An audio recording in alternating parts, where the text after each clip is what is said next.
everybody. My name is Emily and I'm a programmer at the Erlanger branch of the Kenton County Public Library. Welcome to our how-to events. We do these every Monday at 4 p.m. right here on Facebook. We usually have a craft or a project for you to try. Today's going to be just a little bit different. I still have a craft for you, but we also have a guest speaker because we have something coming up on Saturday, August 8th, which is this Saturday, that we're really excited for. We want you to be excited for it as well. So we are doing a virtual adoption event with Ohio Alley Cat Resource, which means that we're going to go live from Ohio Alley Cat Resource facilities on August 8th at 1 p.m. You're going to get to see a whole bunch of really cute kitties and cats and kittens running around and playing.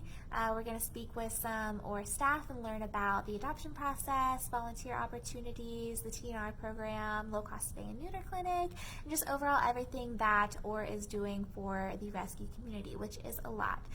So we're super excited for that. If you're interested in learning about any of that, or if you just want to watch some cats and kittens run around on our Facebook page, this is the place to do it. So again, August 8th, 1 p.m. on Facebook Live. We have an event page set up for you as well. If you're interested, you can go on over there and click interested. Let us know you're going. To get you ready for it today, our guest speaker, her name is Shannon. She is actually the humane educator for OR. So she's very knowledgeable. You're going to learn a lot from her. We're very excited to be hosting her. She has been working in volunteering in shelters since 2001. She has 6 cats of her own, and she's a little bit new to OR, but she's not new to humane educating at all. She became a certified humane educator in 2018, and she's lending her services to OR. So we're very excited. I'm going to go ahead and hand it over to Shannon. Hi there. Angel and I are so glad that you could join us to talk about how to help cats. We're going to talk about how we can help our pet cats, how we can help community cats, and how we can help shelter cats. Aren't we? You can take a rest while I talk, okay, Tyler? We already know that the one way that we mostly take care of our pet cats is by doing just that. We take care of them, right? We give them food, we give them fresh water, we take them to the vet, we make sure their litter boxes are clean, we give them safe, comfortable, temperature-controlled places to sleep, and we also do things like give them toys so that they're not bored. What are some other things that we could be doing, though, to help them? So one thing I want to talk to you about today is keeping pets safe. What I mean by that is things like keeping cats indoors. When they are outdoor cats, they run into a lot of risks. They could be an accident with a car. They could be poisoned by eating something they shouldn't. Something like antifreeze is poisonous to cats, and that's something that's, can be in garages and driveways and places like that. Another way we can keep them safe is by making sure they have ID. Because as much as we want to keep them inside and keep them safe, there could be times where they accidentally get out. Say the pizza guy comes to your house and you open the door to get your pizza and your kitty runs out the door.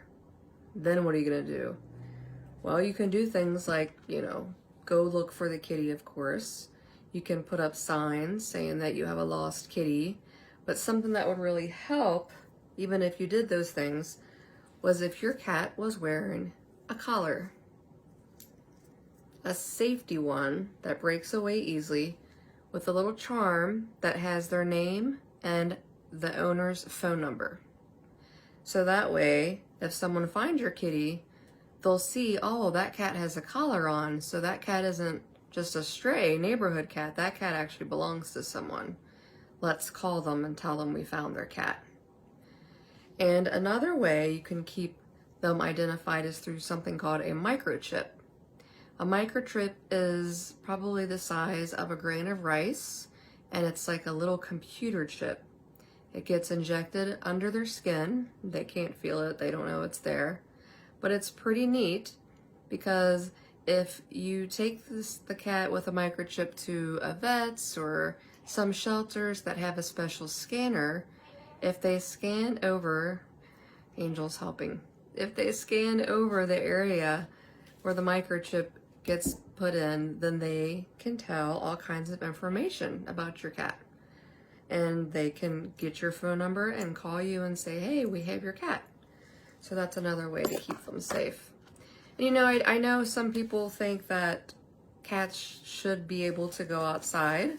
They're animals, and a lot of cats show interest in going outside. And that's great, I agree. You can actually train some cats to walk on a leash, just like you do a dog. And another alternative is to build a catio. That's something we've done at my house. We sectioned off a part of our patio and we made it kind of netted so that they can't get out, but they can still see all of nature. They can smell things, they see the birds, and they can just kind of go out there and enjoy nature safely without getting out of the yard. So that's something else you can do. Let's help our pet cats by doing this. Don't declaw. Now, for years, declawing was a pretty popular thing because owners did not want cats scratching their furniture or scratching up their carpet. Scratching is just a natural instinct that cats have. And if you provide them with things that they're allowed to scratch and you teach them that's what they're allowed to scratch, you know, you don't really need to declaw. If you keep their claws nice and trimmed, you don't need to declaw.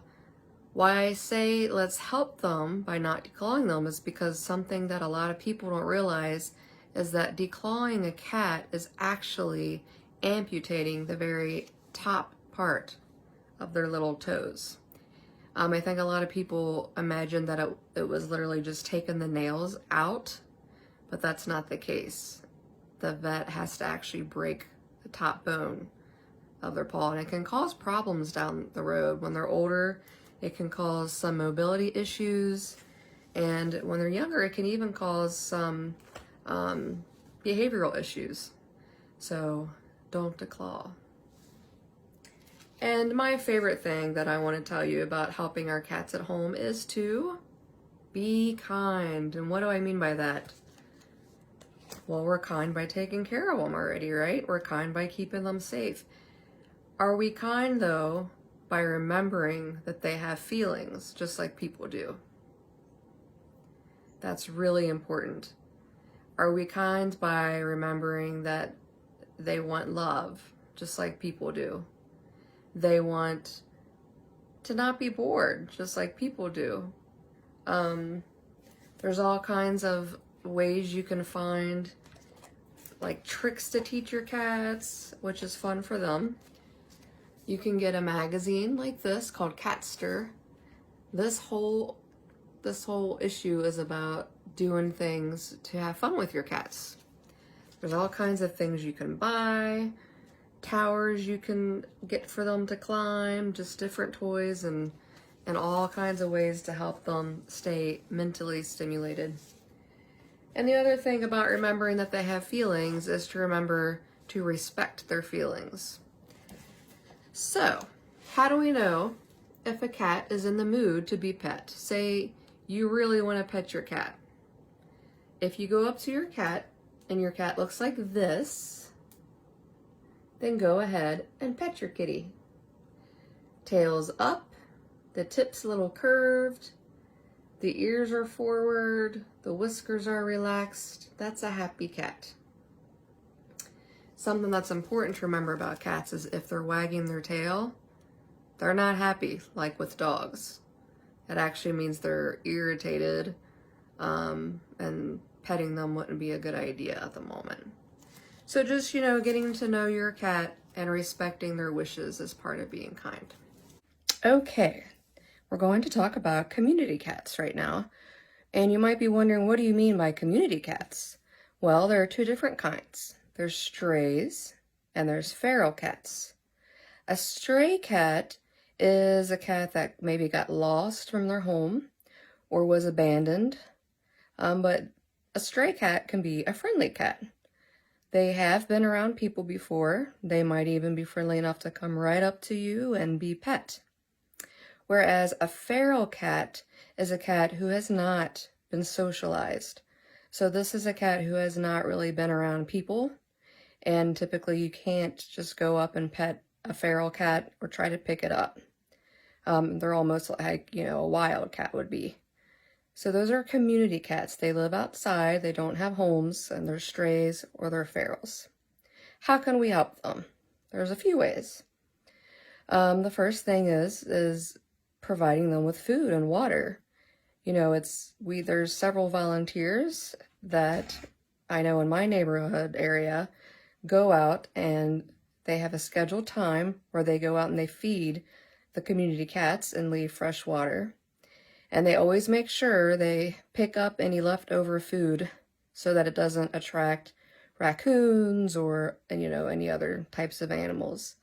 Something else that's really important that you can do to help community cats is provide them with shelter, especially in the cold winter months. And there's all kinds of really easy do-it-yourself ways that you can make shelters for community cats. You can literally just Google it and you'll find things such as taking a large storage Tupperware type container. You can kind of outline the inside with styrofoam for insulation and put hay inside, and then you would cut out a little kind of door for the cat to be able to get in. So those are the 3 ways that you can help. You can feed, give them fresh water, give them shelter. And something that's really, really important that OR does a lot of is something called TNR, and that stands for Trap, Neuter, Return. When we trap a community cat, it's done very humanely. It's a cage that has food inside, so when the cat goes inside to eat the food, something triggers a door to shut. So it's humane, it's kind, the cat doesn't get hurt in any way. So then we can take the kitty and get the kitty a surgery, spay if it's a girl, neuter if it's a boy. And the surgery is going to make it so that they can never have kittens. They can never have babies. And why do we want that? Of course, everybody loves kittens. I know I do. But unfortunately, there are just too many kittens. And there aren't enough homes. There's too many cats and there aren't enough homes. Each of us would have to take in 75 cats during our lifetime to be able to take care of all the cats that are out there. So unless each of us is willing to take in 75 cats throughout our life, we need another solution. And spay and neuter is that solution. So after they have this safe surgery, for 24 hours, they recover, and then they are returned to the place where they originally came from. And that's really important to return them to the environment that they're used to. Cats are very, very territorial, and they are used to knowing where, food sources are, water sources. They might know where dangers lie so that they can make sure that they stay away from those things. So that's the R in TNR, it's return. And OR does a lot of great work with the community cats, and anyone can help. We have lots of volunteers, and it's really easy to just go to a training session and learn how to help. So I encourage you to do that. Lastly, I'm going to talk about how to help shelter cats. One way you can help shelter cats is by going and volunteering your time. Go and pet them. If there's a particularly shy cat, you could go and just sit with them and read. For them to hear a human's voice that's kind helps them. Kids can volunteer at different shelters. It just depends on the rules. Another way you can help is to get donations. You can get money for them. I know some kids that had a bake sale. They baked their own goodies and sold them and took all the money they earned and gave it to the shelter, which was awesome. I know some kids who, instead of birthday presents, they asked for donations to a shelter, which was really cool. You can do that. And something I like to talk about because it's near and dear to my heart is adopt a senior cat. As you can imagine, when people go into a shelter, they're drawn to the kittens because, of course, the kittens are so cute. Who doesn't love kittens? But remember that older cats, they're already have been litter box trained.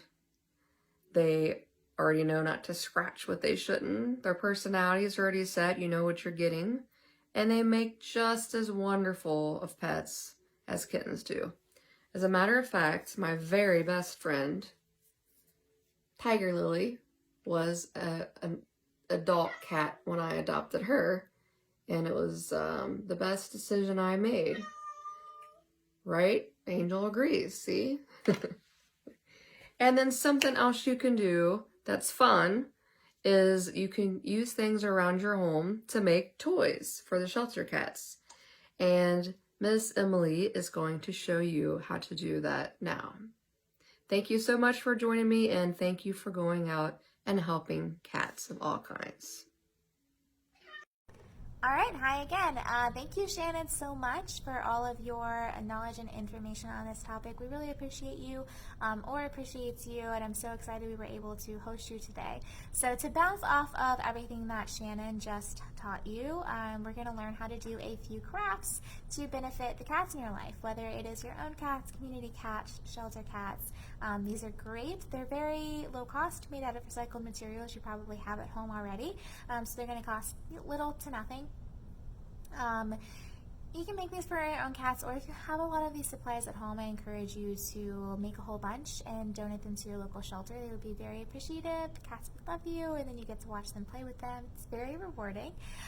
So we're going to make two different crafts today. The first one is this little pom-pom ball. So if you're a cat person, you know that sometimes yarn pom-poms are really dangerous.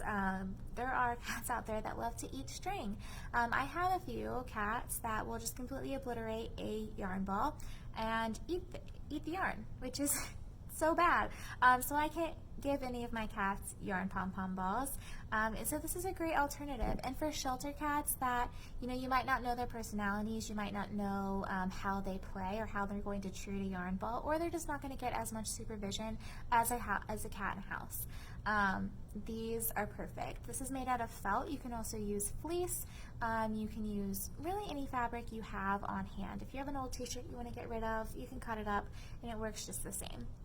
So we're going to make those, and we're also going to make these little cardboard kickers that are made out of our trusty toilet paper tubes. I know you all have these laying at home, and they're really fun. They will kick these around for hours just as is, but you can make them a little bit more fun by putting jingle bells in them as you're making them, or even stuffing them with treats, and they become a good activity feeder. So if you maybe have a cat that's a little bit overweight and you're trying to control what she's eating, you could stuff a few treats in here. Becomes a fun playtime. They lose some weight or get some activity at least, and then a treat at the end. So I'm going to teach you how to make both of these, and I hope you make them as well. If you do, I always ask that you put them in the comments because I love to see what you create. So we're going to go ahead and get started. Alright, so to get started, I have everything that you need laying out here, so you can see it's really not much at all. For these little kickers, you just need a toilet paper tube and some scissors. If you are going to fill it, then I suggest, catnip, jingle bells, or treats, something like that. And for these yarn balls or felt balls, you need some pieces of felt. It doesn't really matter what size, but it does need to be longer than it is wide. So mine here are probably about 2 inches by 6 or 8 inches. I didn't really measure them. As long as they're just a thin rectangular strip like this, that's all you need. You can also use fleece or any other kind of fabric that you have on hand as well, and then some string and scissors as well. So that's all you need for all of these. Super simple, and I'm going to go ahead and get started. So we're going to start with these kickers here. So you're going to take your toilet paper tube and kind of flatten it like this.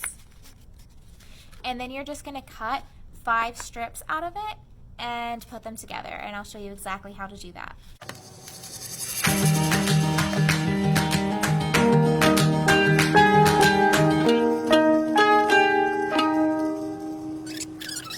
So we're going to go ahead and move on to our felt balls.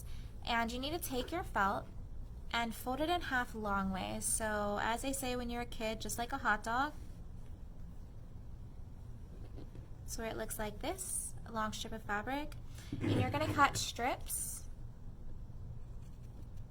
all the way through almost. Just not, you want it to stay connected. So don't go all the way to the end, but almost all the way through. And you're going to keep making the fringe all the way to the end.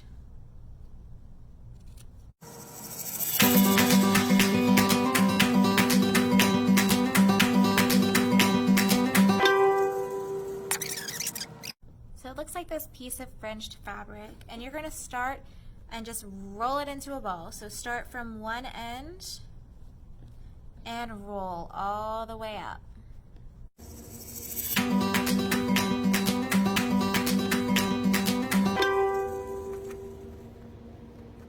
Okay, so it's going to look something like this once you get to the end.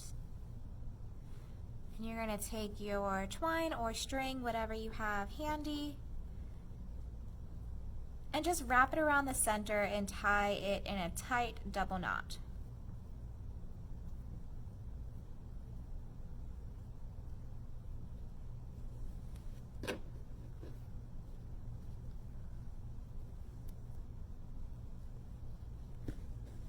Okay, once you get your knot tied, you can just go ahead and snip that off there, and then just spread out those little pieces of fringe just like you would with a yarn pom-pom. And there you go.